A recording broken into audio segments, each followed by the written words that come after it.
the IT manager. So we will wait for a few minutes and then we will start the session after we have a couple of more people have been joined, something like that.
All right, we'll just start the session. Let others join me while we continue with our session. So today's topic is Windows Server 2008 R2 and Windows 7 better together. And now, first of all, thank you very much for joining in this session with me.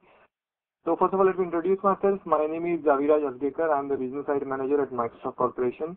Here is my blog address, blogs.technet.com/Aviraj. And today we are going to see some of the new features which are there in Windows 7 and Windows Server 2008 R2 and how these two operating systems can be combinedly given you the better output, what we call as the better together story. So we'll start with the session and here is our brief agenda that we are going to cover.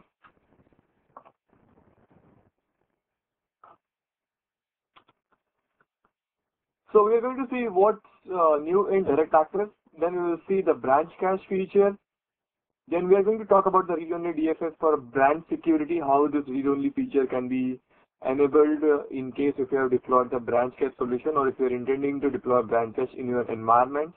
Now, since every day you see that there are new joinees and there are new people and there are branch offices and many of the time we have to provide them the new systems, but it's often difficult to manage this physical system. So what we are going to provide is something called as a virtual desktop. So we'll see something more, we'll just discuss something about the virtual desktop. And we're going to see the protection for your mobile data. That will cover the features like BitLocker and BitLocker to go. Now, in this series, you can even encrypt your removable storage devices with BitLocker, and that's the demo we're going to see in the end. During the session, if you have any queries, just feel free to go ahead and ask the questions without any hesitation. So let's talk about the Windows Server 2008 technology investment areas. Now, before jumping onto the particular topic, that is Windows 2008 R2 and Windows 7 better together. First of all, let's see what where we have in Windows Server 2008 R2 as a overall new operating system setup. So Windows Server 2008, it's like a drastic change from what we had in Windows Server 2003. We have added a lot of new technology, the architecture was different, the new kernel, and on top of it, the new ways that we have actually differentiated the roles. We have now 5 roles related to Active Directory versus what we had in 2003. Then we had the Hyper-V, which is a new virtualization layer in 2008. And again, there are so many changes. One of the new changes that we've seen in 2008 was the introduction of the server core version of the OS. In this case, you are going to get only the command prompt to manage your entire server. That could be your Active Directory or that could be your IIS server. So that was about Windows Server 2008. And before that, we had the client OS, that was Windows Vista released after Windows XP. And after 2 years, now we have Windows Server 2008 R2, which is a server OS. And now we have released the Windows 7. So basically, these two operating systems are basically having the same shared source code. only the separate components which are differing are there in respective OS. For example, in case of your Windows Server, there is a code base which is related to your server roles, server related features, and in the client you have the client related applications. So what is actually happened in case of the server if we specifically target on R2 release? So Windows 2008 to Windows 2008 R2 is generally, when we talk about this server release, it's not a major release. In case of, if we compare with 2008, we generally count it as the overall upgrade or the new release, wherein we have improved or enhanced the set of roles and the features we have provided. There are few more additional features that we have introduced in Windows Server 2008 R2 and Windows 7, but however, the key technology or the key roles are still the same that were available in Windows Server 2008. What we have in this release is just an enhancement.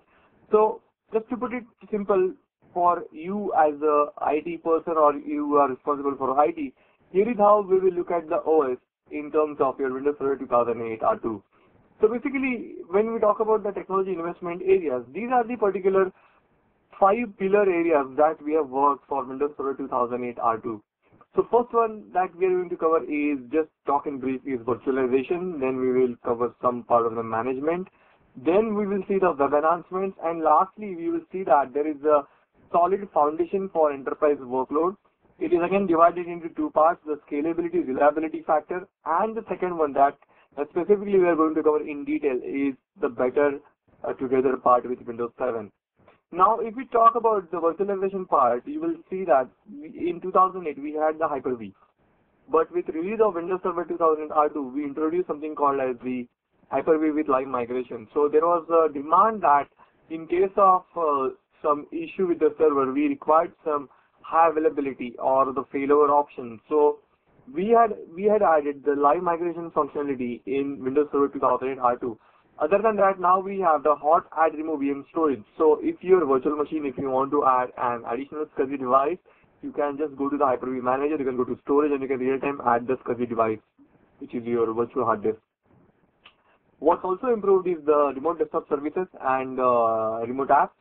So remote apps that we are going to cover generally in our VDA part, that is your virtual desktop infrastructure. But when you talk about the virtualization standpoint with the remote desktop services, we have now introduced the RDP7 protocol in Windows 7 and Windows Server 2000 R2. With this, you can actually have the real-time experience when you actually take the remote desktop of a machine. Now, if you try to see in the previous cases, if you try to take a remote of a machine, you will see that on a Vista machine, it falls back to the regular Aero basic theme. You don't get that granular clarity, or you don't get that rich experience when you actually take a remote of a machine. If you try to play an audio or say video, it's not that clear. It's cutting often when you're actually watching that on the remote machine. But with the help of RDP7, you're going to see the experience just like you're sitting in front of that machine. Next up is the management pillars. Now, in the management, if we're going to talk, we had introduced PowerShell in Vista time frame. We had PowerShell for Windows Server 2008. What we have introduced is PowerShell 2.0 IAC, which is your integrated scripting environment, which is like a tool for the administrator for managing the scripts entirely from the tool. So you no longer have just the standard blue console. You will now have the console wherein you can import the script, you can execute a specific part of the script, you can actually see the output, and that is a lot more than what your traditional PowerShell 2.0 does. Other than that, we have introduced some new enhancements with respect to Active Directory. It's part of a management. So Active Directory is a key component of a server. Now, as IT manager, you are responsible for handling the lot of IT infra depending upon the span. It has been spanned. So if your organization has spanned, let's say, around multiple locations, the challenge is growing to manage your complete infra. But with the help of this management enhancements, such as your AD administrative center, it's very easy for you to manage the multi-site Active Directory environment. This AD administrative center is a new tool which has been added in Windows Server 2000 R2 for efficient management of your Active Directory components. So even if, let's say, you have a huge database, how we generally use to manage is with the help of the standard MMC console. But using the AD Administrative Center, it is much more efficient to manage that large infrastructure, which is helpful for your IT guys to handle it efficiently. Next up is with respect to Active Directory is what we've added is the Active Directory Recycle Bin. Now Active Directory Recycle Bin helps you to restore the deleted objects such as your computer name, the groups, or let's say if you have deleted multiple leaf objects, you can restore them with the help of the Active Directory Recycle Bin feature. Now this feature is not yet available as a graphical interface, no GUI MMC available. You have to use the PowerShell script. You have to use the Active Directory module for importing the commands or the scripts for the PowerShell, and then you can restore it. Other than that, in case of Active Directory, what we have also added is the new feature, what we call the offline domain join. So if you have the multiple machines, let's say you want to deploy the client, let's say Windows 7 on multiple machines in your virtual infrastructure or in case of your remote infrastructure, and if you want to do these tasks automated, because when you're actually connected to a domain and when you're actually joining a domain, it takes a lot of time for each machine to join a domain. So there is a lot of information exchange. But with the help of offline domain join, you can actually join the domain, export the particular file information, then add it, capture it along with your standard OS image and deploy it directly to the client machine. So it could be your virtual infrastructure or it could be your remote clients on which you can actually fetch this particular domain join information just like you are actually join the domain and connecting to a domain. Next up in the management, we have also included is the Best Practices Analyzer. Now, Best Practices Analyzer was there for exchange for performance improvement and the practices, but the same scheme has been introduced in your Windows Server 2008 R2. So, if you have, let's say, Active Directory, if you have IIS, you can just go to that particular server manager role and select the option Scan the role. What we have learned so far has been added as a Best Practices Analyzer, the set of rules and guidelines, the best practices. And these particular best practices can be downloaded real time from the internet through the Windows Update. So as the worldwide, the people who are actually deploying the infrastructure products in an environment and sharing the best practices, that includes your partners, customers, Microsoft itself, and also the MVPs, which are the most valuable professionals. Everything is contributed, and then the team then decides that which of them the best practices that should be distributed over the Windows Update that you have in the part of management. Next up is the web enhancement. We have now introduced the IIS 7.5 out of the box in Windows Server 2008 R2. We have now supporting .NET support on the PowerShell. So it means you can run your ASP.NET based applications just like that on your server core based server environment. We have improved web management. Your PowerShell is now also capable of managing your complete IIS infrastructure.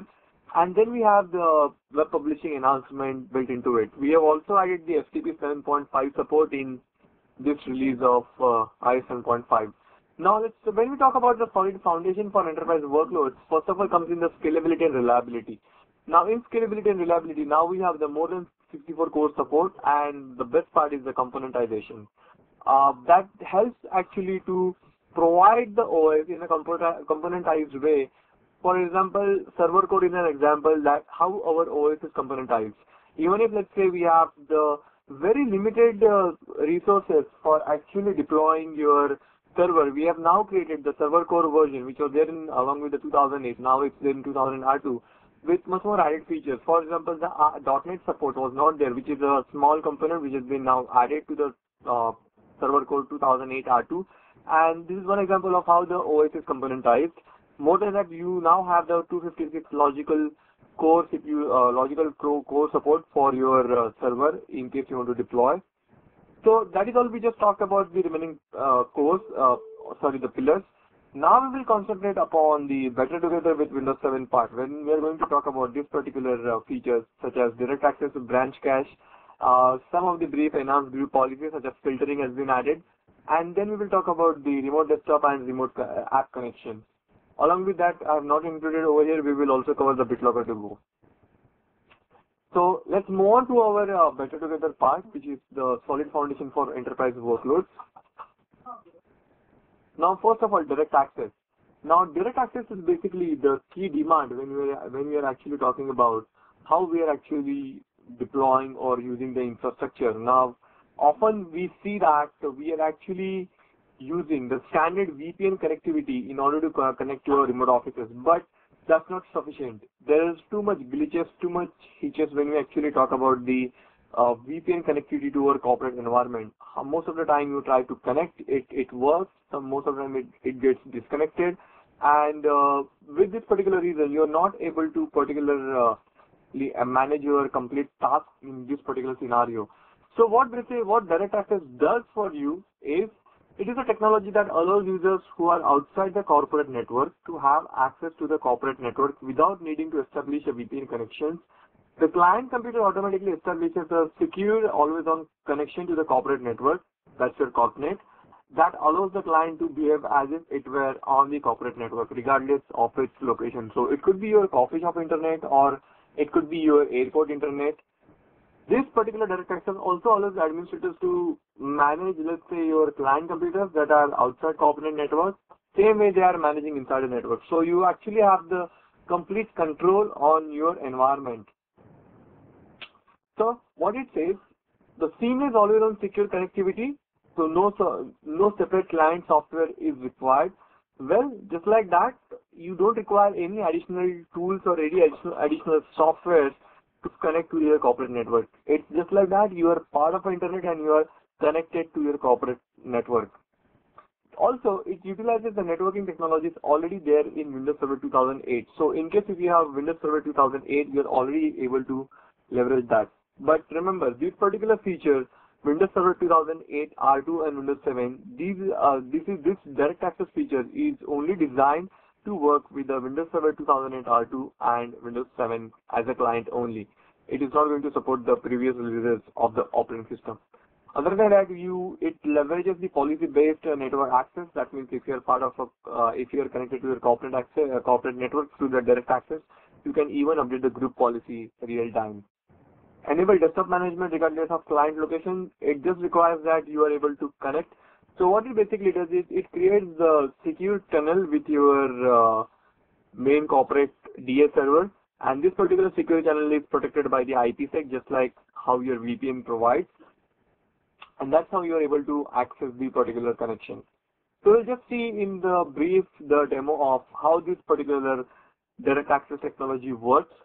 So in case that in your organization you are an IT manager and you are responsible for the infrastructure. Now, setting up the radius server, setting up the routing and remote access, and all these processes, it's just what we have been doing over the time. And to manage that extensively is again a tedious task. You need to provide the, let's say, complete software updates to the client, if there are any patches, if there are any secure remote SRE related updates, you have to provide them again and again, and every time it gets checked, and it's very difficult. If the users are not able to, or they're not using the RAS feature for a very long time, or the VPN feature, then there are some issues with updates and so on and so forth. But in case if you are planning to deploy the remote management or the corporate connectivity solution, then this is the one that I would recommend you as one of the best features of Windows Server 2008 R2 and Windows 7. So when we talk about the Direct Access, so you have, this is a scenario. If you see that in the blue circle, this is my corporate network. So this particular part, wherein I have the IPv6 devices, I have IPv4 devices, I have the Direct Access server. Now this particular DS server, so the setup is very simple. Inside the server, which you are seeing the IPv6 devices and IPv4 devices, it could be your mail services, it could be your database, it could be your exchange or the management tools. Everything are connected within the corporate network real time. What we have different in this case is we have something called as a DS server, which is a Direct Access server sitting right on the edge. Now this particular server is having, let's say in a demo environment or in a production environment, you may have the multiple NIC cards. So one network card or NIC is connected to your internal network, which is your corporate network, and the other network or the second NIC is connected to the internet, wherein these your Windows 7 clients can connect to this particular DS server real time over the internet. So that DS server will have a static DNS address that can be, or the static DNS IP address that can be reached by the clients when they're connected to the internet real time. So it works like this way. Direct Access provides a transparent, secure access to the intranet resources without a VPN. Now, if you see the blue line over here, this is going to be my, or the, along with the yellow line is my connectivity to my corporate network, and which allows the desktop management of the direct access client. You can apply the group policies, maps, software updates real time the moment you are connected to the direct access server, and then subsequently your requests are then forwarded to the internal corporate share. Also, what we can do, one of the things that I said is the security and always on connectivity also not gives you such kind of thinking that whether I would be not safe or it could be insecure. This allows IPsec encryption and authentication just like how you have in your standard VPN environment. It supports the direct connectivity to IPv6 based resources because it relies on the IPv6 connectivity. For those who are still using the IPv4 devices, then we have something called as a 64 translation services or the NATPT. So 64 translation will work like this way. If you are connecting to the IPv4 devices, your packets, IPv6 packets will contain IPv4 packets. Once they are delivered to the destination, the particular IPv4 packets request gets unwrapped or extracted, and then they are forwarded to the destination resources that you are connecting. So with this, let me just start off with my first demo of direct access. So give me a minute, I'll just share my desktop. Right. So I'll click on my share desktop, all.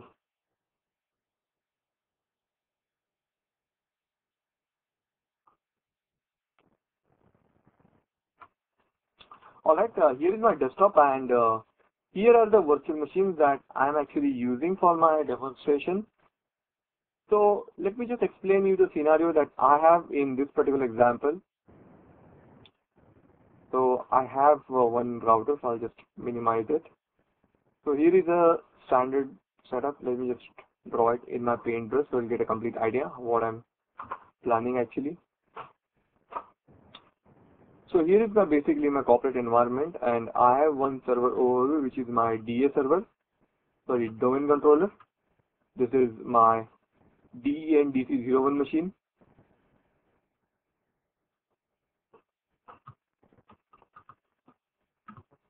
Now I have my client machine, which is, let's say, outside my corporate network. So this is my DEN TLI01.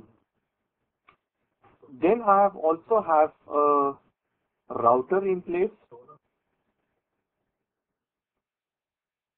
which is my DEN-home router.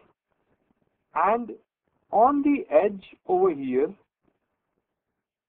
I have my DEN DA01, which is my direct access server. So how it works like this way, there are direct connections, let's say from my DA to my server. Alright. Then I have my direct connection to the internet. This could be I'm connecting to my client. So initially, in this particular first part of the demo, how it is happening, this particular client is directly sitting in this particular domain environment. So if you just switch to my domain network, so this is my domain controller. If I just go to my client machine, let me just try to see a mail that I received. And alright, I have to get some reports which are there in this particular share. Let me just try to get the share. Oops. And I can access my share directly because right now I'm the corporate network, so I can just see my IP configuration over here, which is 1NT2160.1.7 is my machine and 1.1 is my domain controller, and I can connect it directly. That's a good deal. So next what we do, let's just switch back to our home, and in this case what we are going to do, we are going to take our client machine directly to this home router. And obviously, if now I'm trying to connect, it's not going to ping to my domain controller because it is not connected directly to my corporate network, so I will have to ration. So first of all, let me just switch this particular script, which is basically changing the IP address of my machine to the class B IP address. So this will basically turn off my machine, and what I'm going to do, I'm going to change my settings, and I will change the LAN card of my system, assuming that I am now connected to my home network. So this will take a minute. Meanwhile, if you have any queries, just feel free to ask. So what we will do in this particular scenario, we will first now change the particular LAN card for this machine. So I'm going to, alright, it is just shutting down. Now I'm going to shift it from corporate to home, which is my home network. It's like I have taken my machine from my office network to my home network, and if I just try to connect, so it will take a couple of minutes to boot up.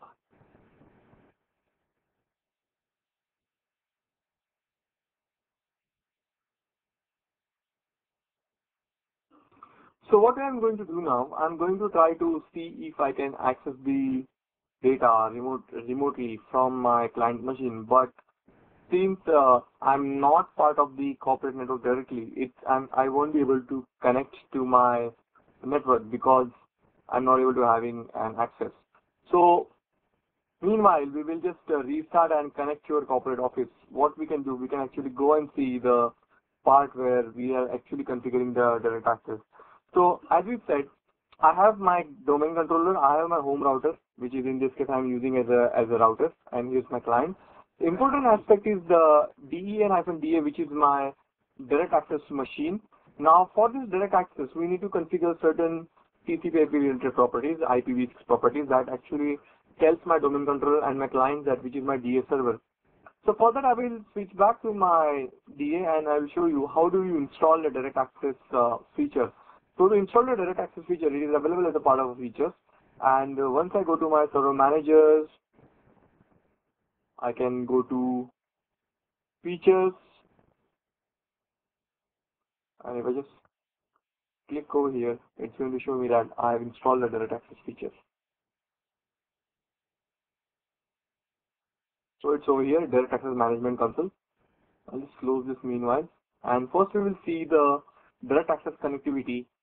So for that, I'll go to administrative tools, direct access management. This will launch the DA monitoring tool. And here there are two options. Welcome to direct access. If you want to configure the direct access always on connection, I can click on setup to see how easy it is to set up the direct access environment. So first of all, what I will do is, one sec, sorry, yeah. So this is my machine, and first of all, I can select my step 1, which is my group that I can select for direct access enabled. I can give any name to this group. Second option is which is connected to the internet. Second option is configuring the DA server. This is this particular machine. Now in this particular machine, you will see that I can click on edit and you will see I have two network cards. First one will be connected to my internet, which is my public facing NIC card, which is my this, and I have this IP address. And the second is my corp network, which is my internal network. So you can just see the details real time. And here you can select an option whether to provide the smart card login. So I'm going to say no, I don't want that. And then lastly, I can select step 3 as the identify the infrastructure servers required by the direct access client. So I can select which of them. So I'm using my this particular certificate identification. So I'll be using my DA server is this, and then I can select the particular IPv6 address for this particular DA server. In this case, this is my direct access. This is my domain controller, the resource. So here you will add the DA machine, and here you will add the domain controller. You're adding the IPv6 address of the DNS server.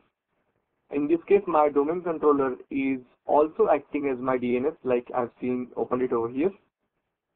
So if I just go back to this option, I can click on finish to continue.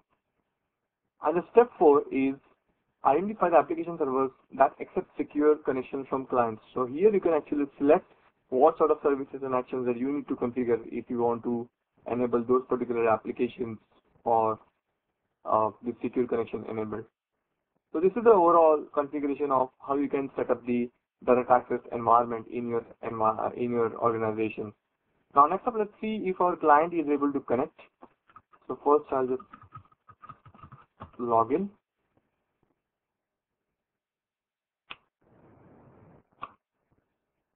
Of course, it will take a few seconds to log in. Meanwhile, let me just try to access I'll select it as my public network because I am at my home network. If I just open up the same email again, or I'll just go back to this particular path, which is my del/dc/ alright, it's over here. If I try to access this share, probably I'm not able to connect because I am right now through my home network, and the only way that I can connect to my corporate network is through the VPN option. So what I will do now, let's say we need to enable the direct access feature on this machine. So I'll double click on this script, which is going to change my IP address for my corporate machine. Again, that means I'm switching my machine from my home network to my office network.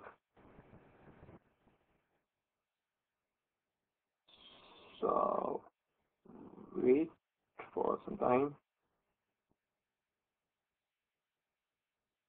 Or meanwhile, let me just reapply that will save time.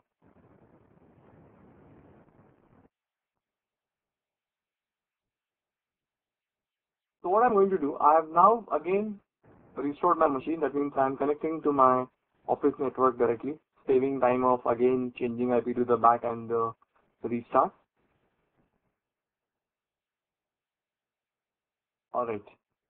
So if I go to my client, I am now connected to my office, and if I just see that I can access the file. Now this is the case because right now I'm in my office network. You can see the IP address of the same range. But what I'm going to do now, first of all, I'm going to go to my domain controller, and I will need to enable the direct access on this computer. So I need to enable certain policies on the client machine. So I'll go to my this particular domain controller. I'll go to my accredited domain services and my not group policy, AD domain services, users and computers, my domain. And what I'm going to do, I'm going to move this particular computer account to this manage object called DA pilot. So here I'm going to move this particular DENCLI computer to the DA pilot.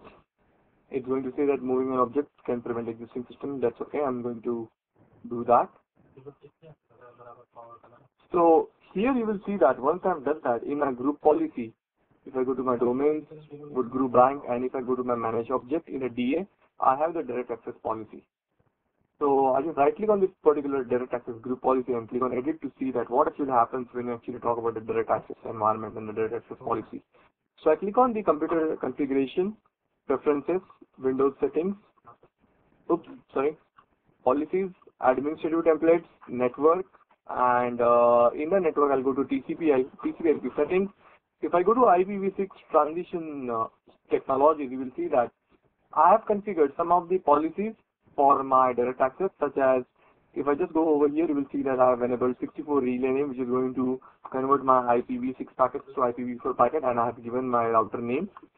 So this is, my DA server. So this is my IP address of my DA server, which is sitting on the edge, which will accept the connections.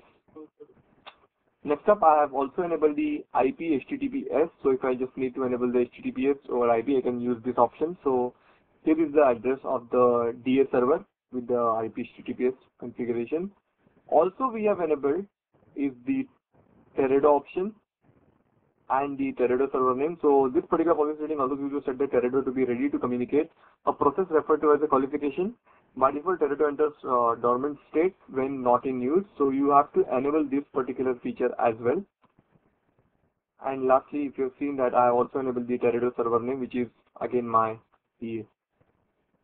So once I'm done with settings, what I will do, I'll go back to my client and I'll update the group policy to get it reflected on my client machine. That generally tells me that yes, my machine is now DA enabled. So I'm going to, let's say group policy GP update / force. So this will take me some time.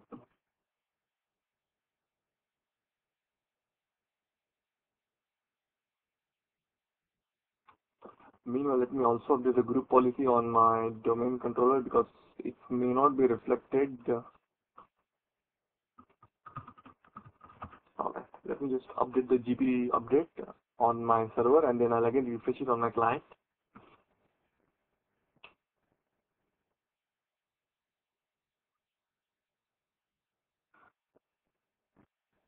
So group policy update is successfully completed on my server. I will also update it once over here. And then I will now switch back to my home network, which is where I'm connected behind a router to the internet.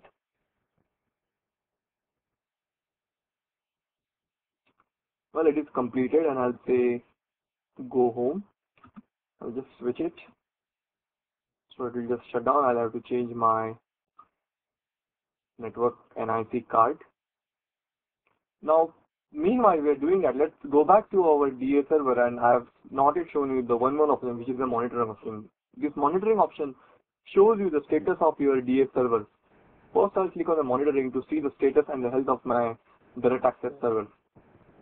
So meanwhile, let's just change and reboot the machine. I'll go back to my home network on my client. And I'm switching my laptop to home and now I'm connected to the internet. So while it goes on, let me just go back. And here if you see that my DNS server, my ISA tab settings, my network security, everything seems to be up and running. So I have status as a direct access server as a healthy. So because my request will come to this particular server, and if I just show you the network configuration over here, you will see that I have Wood Group Bank, which is my internal network, first of all connected, which is my first NIC. And if I show you my second NIC, which is my public, you will see the IP address, which is specified in which is the public internet, and which is my static IP address, which is being used by the clients to connect to when they are over the internet, and which has been specified in this particular group policy on the domain controller that we are just seeing. So let's go back to our client and see if it can now access to my corporate resources without connecting to the corp or through the internet only. So I'll just go back over here. Let me just log into my machine.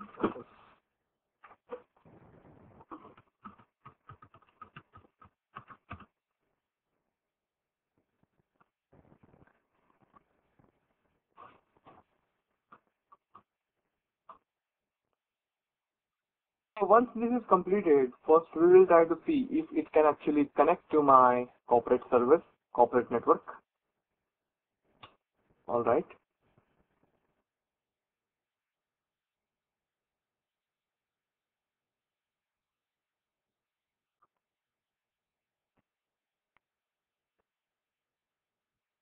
It says, I'll say public. Okay. And if you see that, if I go to my network and sharing center, it is showing my setting as the different class B IP address. That means I'm not connected to my corporate address with the class C IP address. First of all, let me go to command prompt and see if I can actually ping my domain controller. And if you see that I'm getting a response which is IPv6 format, that means I'm now connected to my corporate network, that is my domain controller. So if I, let's say, try to access my DENDC/resource, here it goes. I can access the particular report directly through the direct access environment. I am not doing anything. I'm just connected to the internet and I'm on my way to my corporate network real time with this particular feature. If you want to see the actual details, what actually happens when actually install the group, update the policy, you will have to go to your ws.msc, which is your Windows firewall. If you go to monitoring, security association and main mode, you will see there are local address, remote address, post authentication, second authentication, encryption has been selected for this particular. So this is generally used. So you may be wondering what is being done. So direct access uses a combination of IPv6 and IPsec to establish a computer level secure connection from my laptop to my corporate direct access server. All that is required is just an IP connectivity and nothing more. The DA supports the Teredo, native IPv6 and 6 over 4 technologies for IP address translation. You can see that the security associations are automatically established, and when you ping the internal server, it is generally using the IPv6 instead of your standard IPv4. So here is how we see. Now that we have seen it works, now let's go back to our DC and see how I can actually use my DA server for applying some group policy on this my client computer remotely. So let's say I'll go back to my domain controller. I will go back to my server manager. I'll go to my group policy objects. I will go to my particular home computer management policy, and what I'm going to say right click and say GPU status as enabled. Alright, so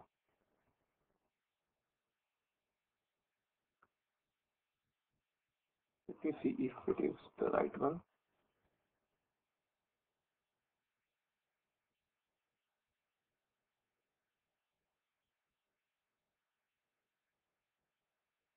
Or am I going to the right step? Group policy management. Alright. Is it the same policy? Yes, it is. I'll just drag it to my DA pilot. I want to use this particular policy, and over here I'm going to say that right click and I'll say enforced, which is going to force my policy. So I'm going to update the group policy on my server. So it's going to update its own policy on the server, and then on the client, let me just run the group policy.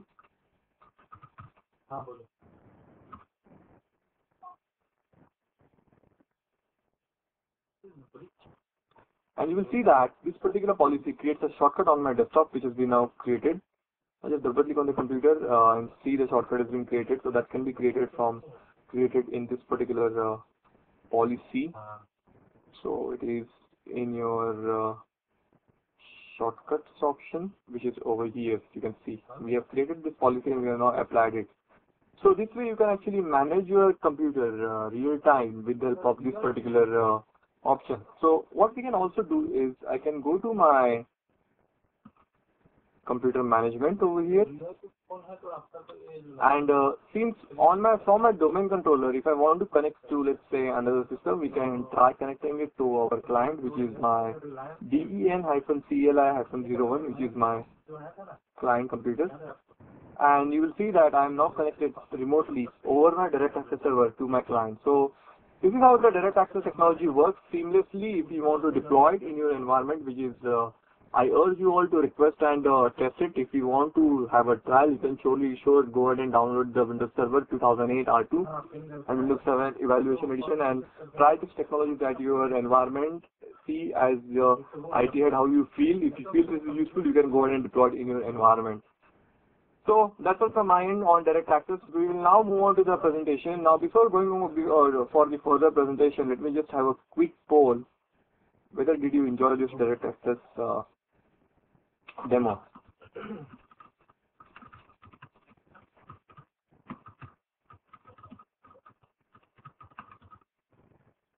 Meanwhile, I'll just reset my machines over here.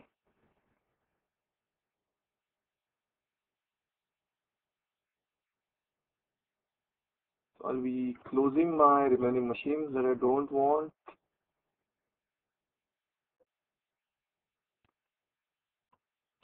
And I'll be just starting my remaining machines that I can use for the demo now. Well, thank you all for the feedback. Hope you enjoyed the demos. I'll switch back to my presentation and we will now cover the essential demo, which is a branch cache. So branch cache, one of the useful features of Windows Server 2008. Now, when I actually talk about the branch cache, there are certain things that we generally cover. That is, why do we require a branch cache, first of all, and is it really going to help me in my organization or in my corporate environment, this particular feature? So, at Microsoft, when we are actually deploying this feature, it's very much useful in case in terms of your day-to-day usage. That how you have deployed the particular caching server, which is helping you to save your downloaded content, which can be further used with your peers in case they are downloading the similar content. So when you talk about briefly what is branch cache, so this branch cache reduces your wide area network WAN link utilization. It uses a completely transparent to the user. Users don't see that if anything is cached or something like that. Supports end-to-end encryption between the clients and servers. So if you have, let's say, multiple clients, the data transfer is happening is completely secure. HTTP, server message block, SMB, and the bits protocol are optimized, and the two deployment models. Now, in simple example, if I want to tell you as a person who is responsible for your IT that how it's going to help you, a simple example like this. I have, let's say, two offices. I have one office in Mumbai, I have one office in Pune, and I have one office as at Microsoft, we already have offices in Redmond. From US to in Mumbai or let's say Pune, there are often a lot of people download a lot of VHDs or the trial OS or the beta OSs or ISOs and something like that. Let's say I'm evaluating some Windows 7 copy. I need to download that ISO, which is a new build that I'm testing. So if I want to download that particular build over the WAN link from the US, it's going to take around 4 to 5 hours depending upon the congestion during the daytime or in the evening I'm downloading.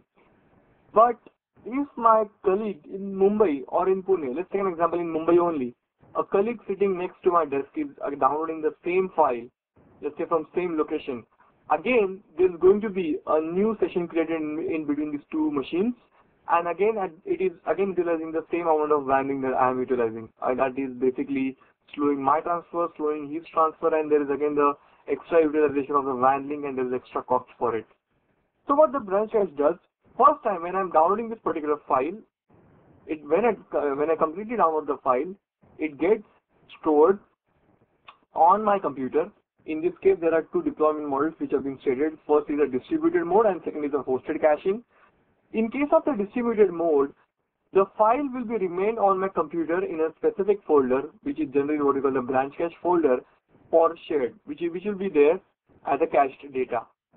So when my neighboring colleague is going to download the file after a few hours or few days, when he tries to download the same file from the same location or from different location, this particular branch cache server will check the particular hash of this particular file is being downloaded or being requested, depending on the HTTP hash generated by this file. So when this particular hash related to a specific file is identified, the branch cache server redirects the user B or my neighbor directly to my computer's share, saying that please download this particular file from your neighbor instead of getting it from this particular second location. So to elaborate with this particular example, first I have main office, I have branch office, I have two clients. First client downloads the data from the main office, it gets downloaded. Second time, if the user is trying to download the same file, the request goes to the main office, but instead of that getting the file from the same main WAN link, it gets downloaded from the neighboring users at high speed LAN connectivity versus what could have been downloaded from the WAN. So this is an example of the hosted mode wherein every computer's hard disk space, depending upon the group policy, is being utilized for sharing the cache environment.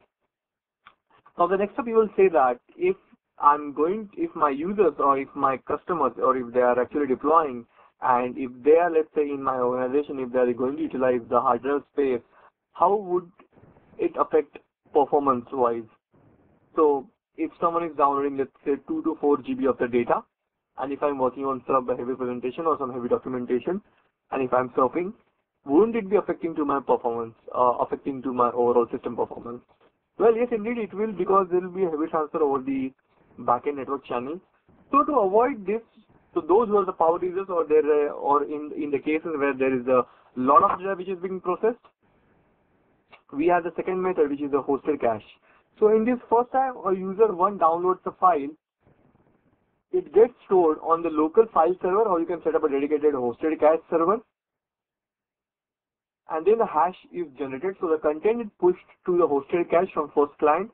When the second client tries to download the same heavy file or any type of file, the hash is cross-checked, and then the data is transferred from the hosted cache instead of from the main office or from the client's machine. So this is one example of how the hosted cache environment works. And improving the branch office security. So what we generally do in a regional data center or in your main regional office, we generally keep the read-write replica of the DFS. So, and we have the local read-only replica of DFS server, your DFS share. On the main regional data center, you can actually do the rewrite data. So their data can be modified, but when you actually first time download the data, provides the read-only replica copy of the DFS resource to locally. So every time there are any changes happening at the main regional data center, they are replicated to the local read-only replica of DFS. So no client can make any sort of modifications. So this prevents modifications within branch offices in case you have deployed it. So now I'll share my desktop and we will see the demo of our new feature, which is a branch cache. So I'll share my desktop again with you all. And here, let me just see the status of my machines. All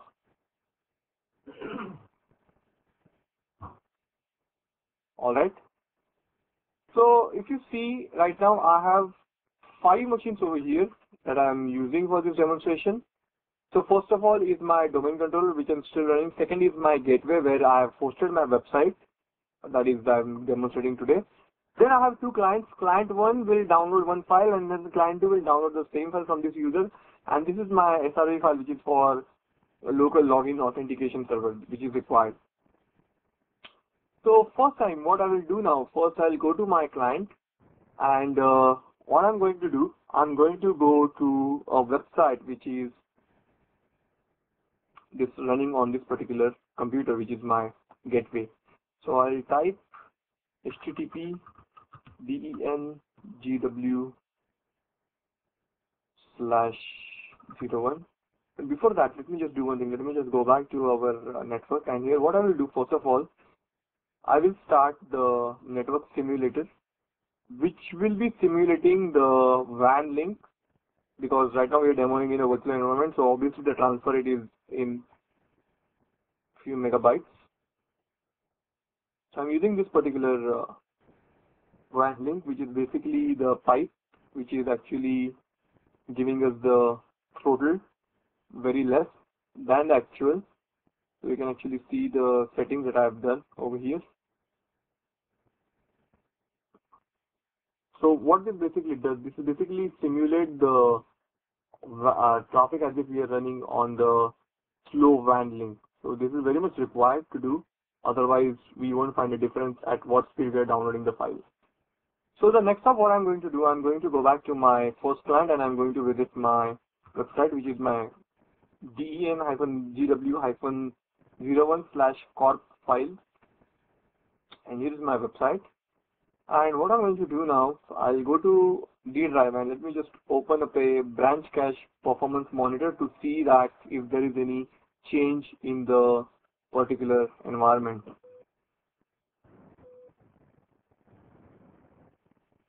So what we will do, first of all, we'll go to command prompt. Let me see netsh.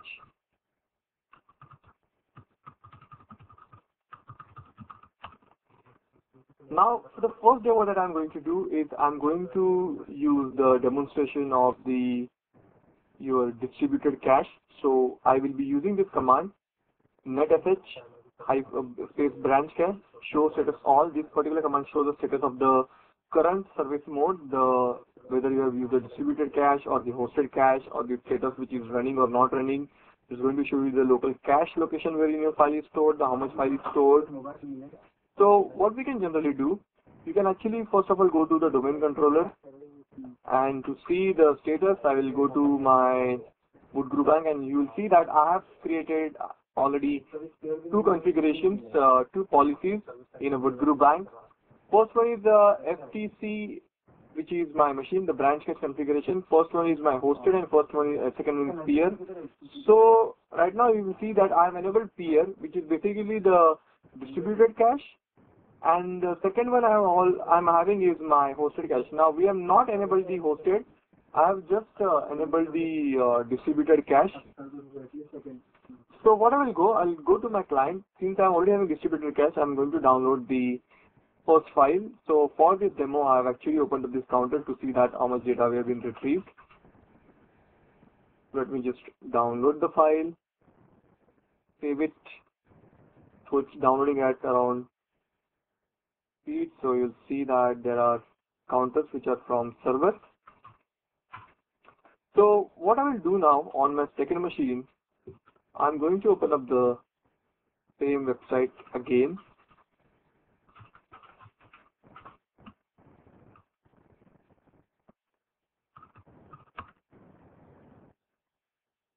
Let me just see over here. I think over here we had already downloaded the file. So let me just first clear up the history.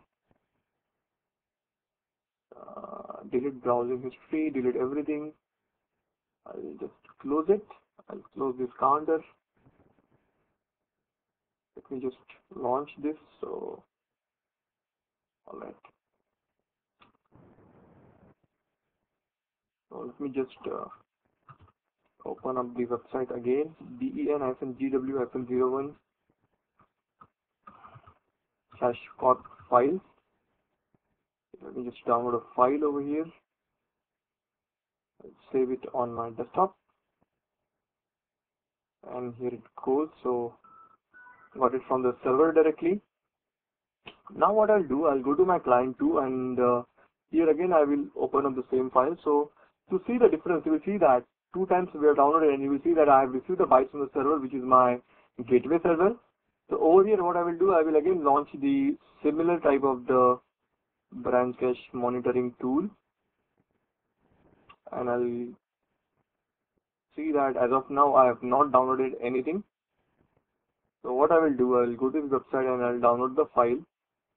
Here I'm going to save it, and you'll see that it got downloaded. And if you just see it over here, this time I did not get the file from the server. Instead I got it from the cache. So if you just see it over here, here you were downloading a file from the server. So nearly 3 megabytes, 6 megabytes of the data has been transferred from my server, not from the cache. So here there are the bytes from the cache is not much. Over here I have downloaded the data from the cache is 7. So average branch rate is nearly this speed.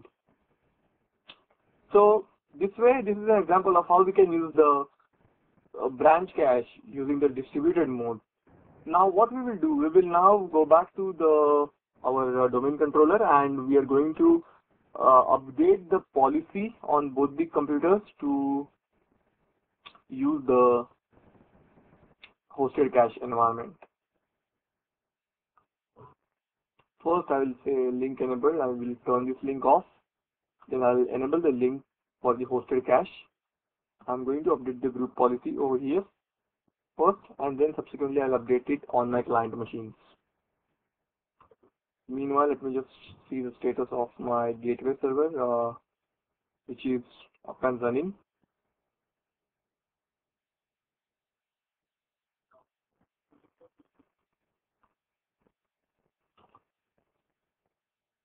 So let me just, I think I missed to enable this network simulator tool, which is okay. So here I will do one thing. I'll just go back to my first client, and I will go to my command prompt, and I'll update the group policy on the client 1, and similarly I'll update the group policy on client 2. So once I update the group policy on my client, it's going to change the particular settings. Now Let me meanwhile go back to my domain controller and show you what still happens when you set the group policy. For my peer or the distributed cache, I can go to my policies, admin tools, network, branch cache. Herein, you will see that certain options have been enabled. That is, your turn on branch cache is enabled, which is just enable disable option. Second is, do you want to enable the distributed branch cache or the hosted? For the peer, we have enabled the distributed cache, so we just have to enable the option. Second is, we had actually configured the network files. Configure branch office for network files. We have selected 0. That is the round trip for network latency value. Now, in case of your hosted cache, we have to provide a dedicated hosted cache server that can be used to store the data. Now, if I go to my network and branch cache, you will see that we have now enabled the branch cache, but over here we have selected the hosted option.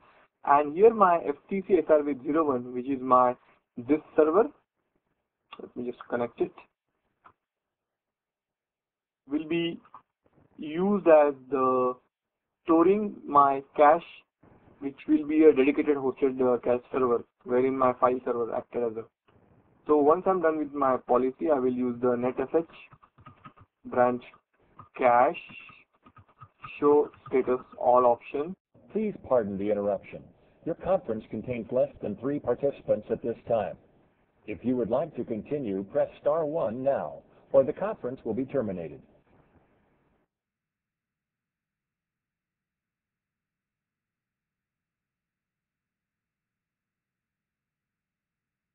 Size is over here. And over here again, if I use the netsh branch cache show status all, will show you the option for the status over here. So again over here it's now replicated over here that I'm going to use a hosted cache and my server. So what I'll do now, I'll go to my host client again. Let me just clean up my history over here.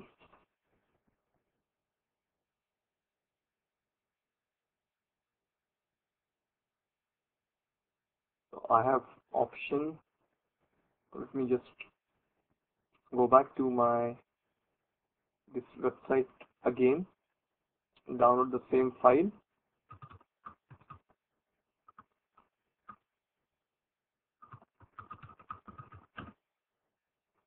And here now you'll see that, let me just download a file again. I'll delete it from my desktop. Okay. Let me save it on my desktop machine. And now it is now downloading at a slow speed because I have now enabled the simulator, which is simulating the 64 kbps connectivity. In my previous demo, because I was not able to enable this network simulator, it downloaded quickly. But the key message that I wanted to show you was the difference that how this utilization was happening over the server. If you see that now it is downloading the complete data of the server, but not from the cache. So this real-time downloading is happening from the server, which is this particular link is basically simulating the 512 kbps connectivity. And once this is downloaded, we will switch back to our second machine. So you will see the total bytes from the server. We will concentrate upon this win inet counter. It's now downloaded. What I will do now, I will go to my client 2, and meanwhile, if I just check this status again,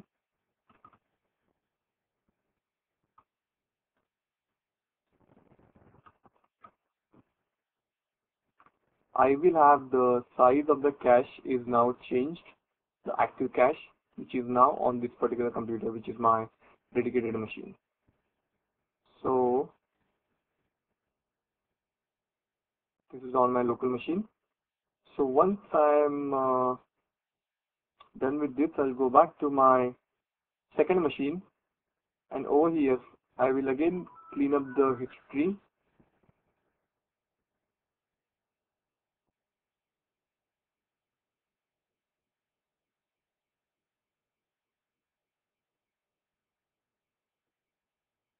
And once I am downloaded this particular history,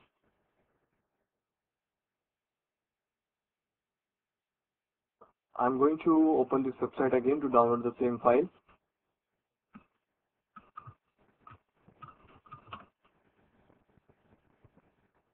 again the website will open slowly for the initial request.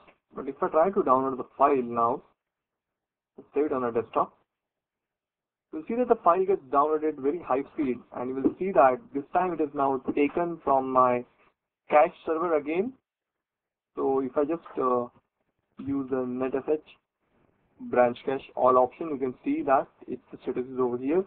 If you just go on this particular SRV server, which is my dedicated file server for hosted cache within my cache server, I'll be using the branch cache show status all,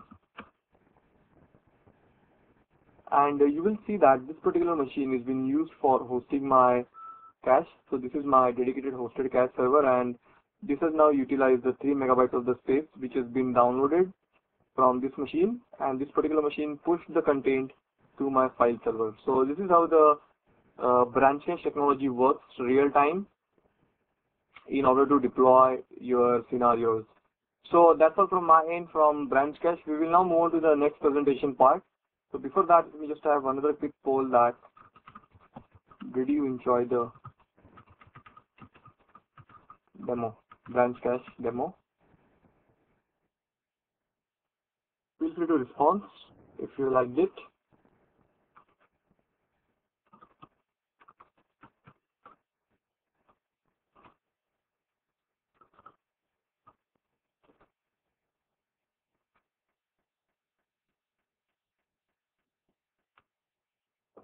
Well, thank you all. Let me just move to my presentation mode again, and I'll just show you some other options. So generally we use the net shell command to configure our branch cache. So if I type a branch cache, there are so many options you can use. You can use the dump option, you can use a flush to clear the content of the local setting, you can reset the branch cache service, you can reset the configuration parameter. For example, if I'm using, let's say, show status all, which shows my address, if I want to clear the complete cache, I will be using branch cache, netsh space branch cache space flush. This will flush everything. If I go back to my content, you will see that now my cache is empty. So this is how you can actually use the branch cache to control your environment. Well, thank you for the feedback. I will move through the presentation now. We have 2 more topics to cover and 1 more demo for BitLocker. Now, other than your typical direct access and branch cache, we have also introduced the virtual desktop infrastructure. We have now the remote desktop services extended to include the VDI, which is the virtual desktop infrastructure. This provides a simplified publishing and access. You can actually host a dedicated remote desktop environment for your website that can be used for connecting to the remote desktops, machines, real time whenever you are away from your computer. If you want to take a remote of a machine, this is possible. So we have something introduced in Windows Server 2008, that is a terminal server web access. So terminal server, we don't call it a terminal server. We now call it remote desktop web access for connecting, or the RD web access. So in order to use that, we will be going to a website. I'll just show you the demo. So first, let me just talk and I'll just show you the brief demo. So this provides a simplified publishing and access to connecting to different computers. Supports for managed and unmanaged clients. That is, you can connect from remotely. Tight integration with Windows 7. What you can also do is you can actually use the remote app and the desktop web access. Now, desktop web access, you can use the Windows 7 as a client, and you can use the MSRTC, which is your remote desktop, to connect to the remote desktop, and you basically get the seamless experience when you actually take the remote of a machine, just like you're sitting in front of the machine. So just to show you the demo, let me just move to my desktop machine. This basically gives you the new experience, user experience, rich multimedia experience, such as the high multimedia, multi-monitor support, Aero, and many more. So before moving on to this part, let me just have a quick demonstration to you all. I'll share my desktop again. So what I will be doing, let me just take a remote of a machine, and here I'm going to take a remote of my actual physical machine. And what I'm going to do, I'll be using MSTSC Here if you see that in my local resource, I have option to use the local audio video. I can play the audio on this remote audio playback. I can play the media on the remote machine, and I can have the audio on my local machine. I can record this. I can record the audio conversation real time using my local hardware and store it on my remote machine. This is possible with this particular feature. I can go to my more option and I can select the resources like my smart card, remote ports. I can use my plug and play devices, and I can select all my drives. I can share my printer and keyboard. Much more if I go to my experience, this is the main tab. If I select WAN, or if I have the bandwidth, I can say I need all these options, specifically the desktop composition, which is going to give me the complete aero glass effect. So let me just connect to this particular computer and see how we get the experience. So it's going to have the secure connectivity to my machine. So I'll just provide my credentials. My current system is having the graphics which are capable of processing the high graphics. So if I just see over here, I am now connecting to my machine over here.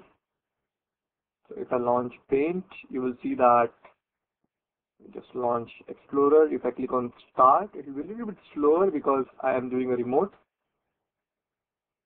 So if I just see over here, I have option to select. You can see that I'm having the glass effect, transparency effect. I can use the flip 3D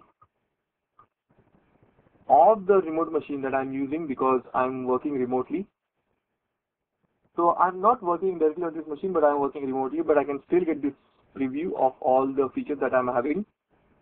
If someone is pinging me, if I am doing something, this is everything that you're doing is real time with the help of this particular feature, RDP 7.0. I can even play the audio on my remote machine, and I can get the input on my machine.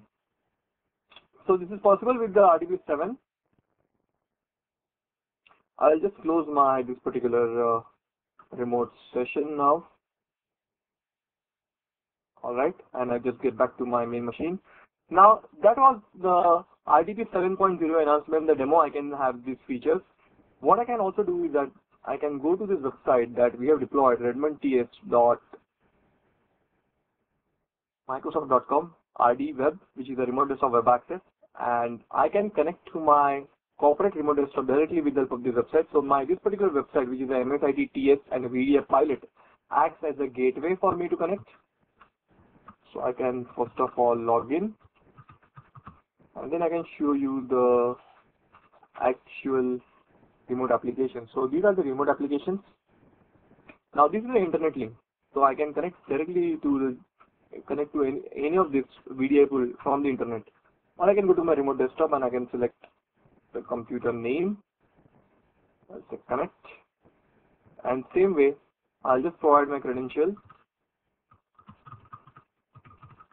and I'm connecting to my remote desktop directly from the MSIT Redmond TS, which is my terminal services website that we have created internally, and I can connect to my remote desktop directly from anywhere using this website, which is again the secure connection. So that is the RDP 7.0 and the VDA implementation from Microsoft that you can deploy in your environment. Lastly, we will close off with the BitLocker drive encryption. Now, BitLocker drive encryption has been there in Windows Vista and Windows Server 2008. So what we have introduced in this is the ability to encrypt your pen drives. You can actually encrypt your removable storage devices, USB devices. So every time you actually encrypt the removable data devices, you can store this key on your actual directory in case of your client server environment. So in case you lose the key, if you want to record the data, it can be taken from your corporate environment. So what I will do, I will share my desktop again for the final set of demonstration. I'll just share my desktop. So here, let me just go back to my another remote desktop machine. See if I can show you. First of all, let me just remove this additional option, which will take some time to connect.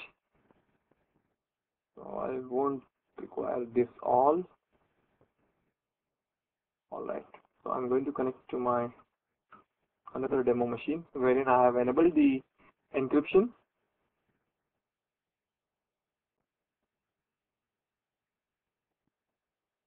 So on this machine, which is a 2008 R2 enterprise machine, I have enabled the BitLocker drive encryption. I can see the status real time. So in order to encrypt, I will go to Start, Control Panel, and in Control Panel, I have option as a BitLocker. Let me just turn on the machines.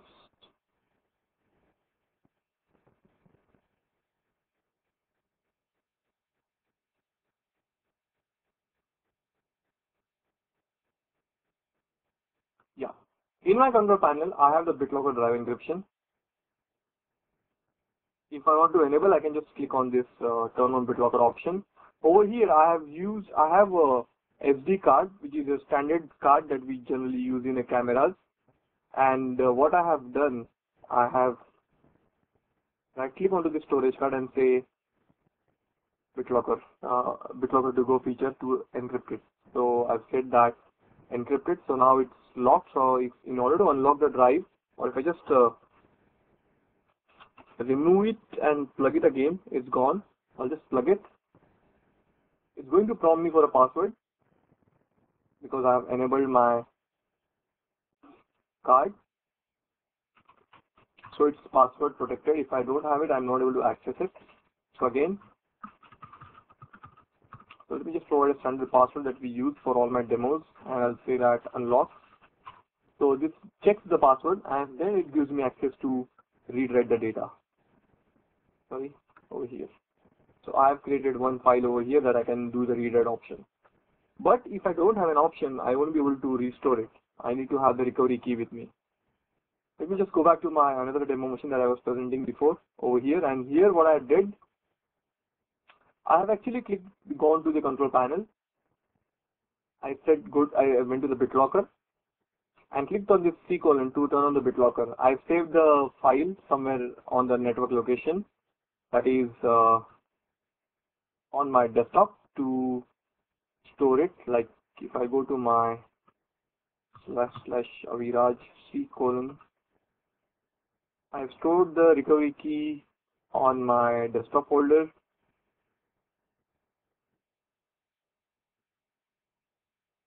Here's my BitLocker recovery key that I'm using it. And once I'm done, I'll get this wizard and you will see that my drive is totally completed, and you can see the icon which is my BitLocker protected drive. If I want, I can just right click on the drive and go out with the BitLocker option, that is manage BitLocker, which will again take you to the same place. And you can save or print the recovery key, run some options. If you want to disable that, you can go to control panel, BitLocker, and you can just say that suspend BitLocker or turn off BitLocker. So suspend BitLocker will temporarily suspend the BitLocker. If you just want to completely decrypt the data, you need to select the turn off BitLocker. So this is how you can actually select the BitLocker to go feature in Windows 7. Well, that is all from my end. That's what I wanted to show you. Overall, the demos from Windows 7 and Windows Server 2008 Better Together features. We are almost near to the time, and I'll take few questions. I hope you really enjoyed the demos. So what we've done in this session, that how Windows Server 2008 R2 and Windows 7 can be deployed into your environment, and how the direct access can be used for connecting to your client machines or your employee machines to the corporate network without providing any additional set of tools and software. How can you deploy the branch care scenarios for saving your van utilization cost and the overall bandwidth cost for your organization. Then we saw that how we can use the setting up the VDI infrastructure that can be utilized in the extensible way. You can access your corporate resources or the remote desktop across the globe, irrespective of any type of client. And lastly, we have seen the BitLocker and BitLocker to go feature that can be very much essential since your employees have laptops, they have secure data, and you have the storage devices, pen drives, the hard disks. It's very much essential feature to have it enabled to save, protect your data. So the value is not for the hardware, but the data that the employee carries, which costs much more than how much you would just assign a value for a hardware. So these are the features demos that I wanted to show you. I'm going to show you some of the resources. I will take few questions for next 2 to 3 minutes and then we will close off. And once again, thank you very much for joining with me in this session on Windows 7 and Windows Server 2008 Better Together story. Let me just have a quick poll before closing off. Did you enjoy the session?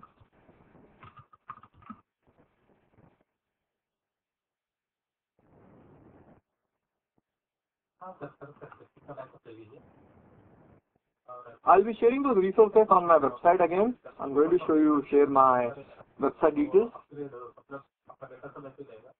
Thank you for the feedback. I really hope you enjoyed it.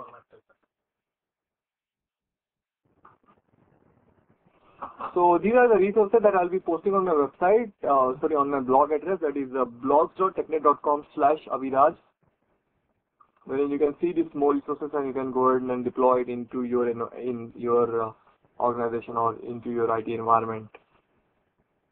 Well, once again, thank you all for joining it. I'm closing off now. You may get these resources from my blog. Thanks.